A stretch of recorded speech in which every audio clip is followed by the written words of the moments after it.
நான் வந்து ஒரு சமயம் நாங்க அட்லாண்டிக் ஓஷன்ல நாங்க வந்து யூரோப்ல இருந்து நாங்க வந்து we are coming towards Gibraltar. அந்த சமயத்துல வந்து உங்களுக்கு வந்து விண்ட் வேவ்ஸ் எல்லாமே ஜாஸ்தி, நீங்க எந்த பக்கமும் போக முடியாது. சோ அப்படின்னும் போது நீங்க என்ன பண்ணுவீங்கன்னா, நீங்க வந்து ஒரு அலைக்கு நேர கப்பலை நிறுத்திட்டு மெதுவா அதுல வந்து ஒரு போட் ரைடு பண்ற மாதிரி நீங்க ரைடு பண்ணணும். இதுதான் உங்களால பண்ண முடியும். நீங்க இது இல்லாமல் நீங்க வேற எந்த கோர்ஸ் எடுத்தாலுமே கூட உங்களால வந்து கப்பலை சேஃபா ஆடாம வைக்க முடியாது. சோ இந்த மாதிரி ஒரு 1.5 நாள் நாங்க வந்து அப்படியே அலையோட நாங்க வந்து ஒரு ஃபிஷிங் போட்லாம் வந்து நீங்க பாத்தீங்கன்னா ஒரு பெரிய அலை வந்ததுன்னா அது மெதுவா அது மேல ரைட் ஆகும். அந்த மாதிரி ஒரு பெரிய கப்பலை 1.5 நாள் ஒரு ஹெவி விண்ட்ஸ் 70-75 நாட் அப்படி நாட்ஸ்ங்கிறது 100 கிலோமீட்டருக்கு மேல இருக்கிற ஒரு விண்ட் ஸ்பீட்ல அந்த கப்பல் நிறுத்த வைக்கும் போது அலைகள் ரொம்ப ஹைட்டாவும் வரும், பட் விண்டும் ரொம்ப ஜாஸ்தியா இருக்கும். அந்த சமயத்துல it is very difficult for you to experience. அதாவது நீங்க எக்ஸ்பீரியன்ஸ் தான் பண்ண முடியும்.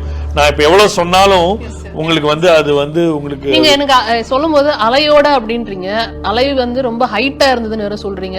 அலையோட டிராவல் பண்ணணும்னா அப்ப மேல ஏறி கீழே இறங்கி ஒரு கிட்டத்தட்ட ஒரு ஹில்ஸ்ல டிராவல் பண்ற மாதிரி இருக்கும் கேள்வி. அலை அப்படிங்கிறது நீங்க வந்து எங்களுக்கு அந்த ப்ரெடிக்ஷன் வரும்னு சொன்னேன் இல்லையா, அதுல சிக்னிபிகன்ட் வேவ் ஹைட்னு ஒண்ணு இருக்கு. இது டெக்னிக்கல் டேர்ம். அதாவது ஒரு 4-5 அலைகள் உங்களுக்கு 4 மீட்டர் 5 மீட்டர்னு வந்தாலுமே கூட திடீர்னு ஒரு அலை 6 மீட்டர் 7 மீட்டர் வரலாம். சோ நீங்க அந்த சிக்னிபிகன்ட் வேவ் ஹைட்டை வச்சுதான் நாங்க வந்து நாங்க அவாய்டிங் ஆக்ஷனோ ஒரு பிரிகாஷனரியா என்ன பண்ணலாங்கிறதையோ நாங்க டிசைட் பண்ணுவோம். சோ அந்த மாதிரி வரும்போது ஒரு பெரிய கப்பல் போது 6-7 மீட்டர் அப்படின்னும் போது அதுல நீங்க ஃபாஸ்டா போய் மோதினீங்கன்னா அதுவும் வந்து ஒரு அன்கம்ஃபர்டபுள் ஒரு பொசிஷன் கொடுக்கும்.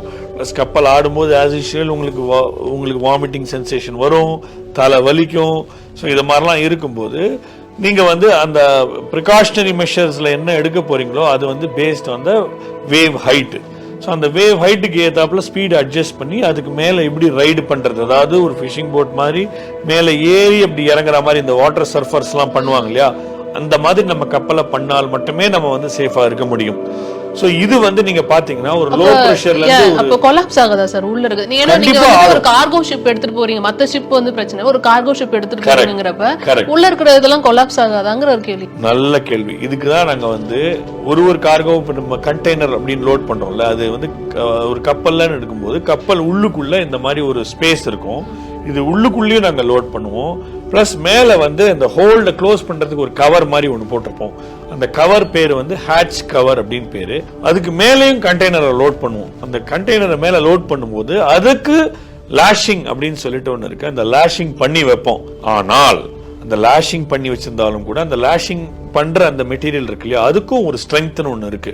அந்த ஸ்ட்ரெங்த்தை மீறி போச்சுன்னா அந்த லாஷிங் மெட்டீரியலோட ஸ்ட்ரெங்த் உடைஞ்சு கார்கோ தண்ணியில விழலாம். அது விழாம இருக்கிறதுக்கு உண்டான கால்குலேஷன்லாம் பண்றதோட வேலை தான் சீஃப் ஆபீசரோட வேலை. சோ அதை அவர் பண்ணணும்.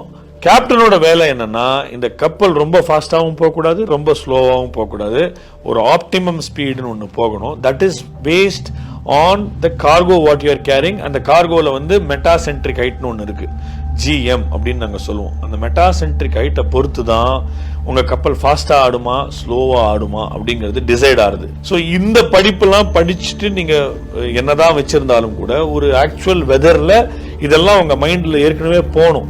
நம்ம இப்படி ஆக போறோம், இந்த மாதிரி ஆக போகும்போது இதுக்கு இந்த அவாய்டிங் ஆக்ஷன்லாம் பண்ணணும் அப்படின்னு. It is not easy, it is not tough. But இது என்ன ஆகும்னா டார்க் ஹவர்ஸ். டே டைம்னா நீங்க பார்க்கலாம் எந்த பக்கத்துல இருந்து அலை வருது அப்படின்னு, நீங்க நைட் டைம்ல உங்களால பார்க்க முடியாது. ஸோ அப்ராக்சிமேஷன்ல நீங்க போகணும் அப்படின்னும் போது உங்க எக்ஸ்பீரியன்ஸ் வந்து மேட்டர் பண்ணணும். ஸோ அந்த எக்ஸ்பீரியன்ஸை கெயின் பண்றது தான் நம்ம எவ்வளோ இன்வால்வ் பண்றோமோ அவ்வளோ கெயின் பண்ணுவோம். ஸோ அந்த involvement is important in any field.